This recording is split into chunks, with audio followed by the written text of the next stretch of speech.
حفله بلشت الساعه 8، كل الناس مجتمعه هوني كله تمام كله. انا فتت الساعه 11 قبل ما تخلص الحفله بساعتين، قبل ما يعني متخيلين على اخر الحفله انا فتت. حلو حلو.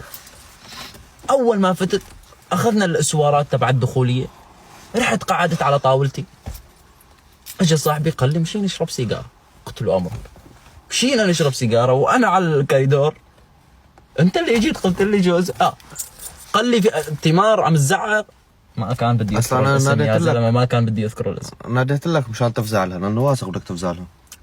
عم تزعق في شيء صاير، في مشكله صايره. والله رحت ركض. وكيف ركضت انا ما بفهم، كيف صرت على الباب انا ما بفهم، الكوريدور طويل يا جماعه، كيف صرت على الباب ما بفهم. كان واقف معاها صاحبي يعني، ومعاها 4 بنات ما ادري 5 ما ادري، شرشبيل واحد من على مكياج. اسأله شو المكياج؟ ما علينا. ما كان انا ما بدي احكي معه، انا بيناتي خلاص تاركين انا والبنت ما بدي، بس كان بدي بس صاحبي يجي لانه صاحبي يحيى بتعرفوا. ناديت صاحبي يحيى، مو شرشبيل عم يطلع علي، ناديت صاحبي يحيى. انا خفت كنت ضرب شرشب. ناديته قلت له شوفي، قال ما عم بفهم انا كمان يعني عم بتزعق وما فهمت.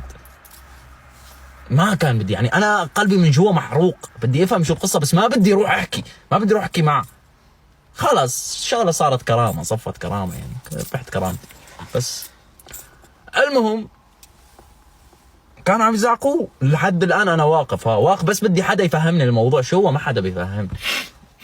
مشت قالت سبني.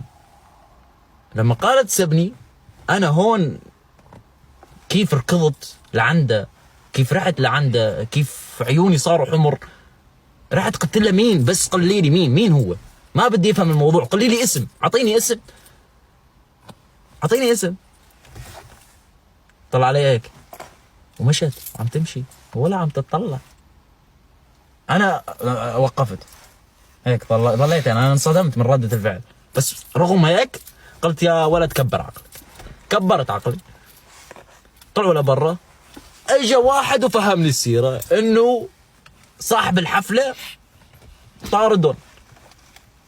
صاحب الحفله صاحبي اوكي رفيق لعلي. رحت لعنده، شوفي ليش طارده؟ وانت بتعرف انه هي من طرفي، بتعرف انه بتخصني. قال لي يا عمي انا ما غلطت، هن اللي غلطوا، هن اللي شو اسمه. قعدناهم على طاوله وما بدهم الطاوله، بدهم الطاوله هذيك اللي بجنب الستيج، والطاوله اللي بجنب الستيج انا قاعد عليها. يعني قال تفضل، يعني جبنا السكيورتي وقعدناهم على طاوله واحلى استقبال ليش ما قعدوا على الطاوله سووا هاي المشكله والزعقه كلها. هون انا قلت له والله يسعد لي اياك، بس بدي اياهم يفوتوا بدون اي شيء، يعني ما بدي اياك تحكي معهم حرب، وهي شغله الاعتذار لانه هو سمعت قال بده اياهم يعتذروا. قلت له شغله الاعتذار تنسي لي هلا، بدهم يفوتوا على الحفله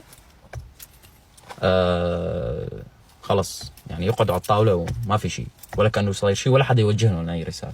قال لي امرك وائل، يعني صاحب الزلمه ما يرفض لي طلب. طلعت لقيته رايح.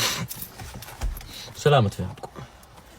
وهاي القصة كلياتها. أنا ما سويت شيء وماني غاصب شيء، أنا جاي الساعة 11 ويا ريت ما جيت.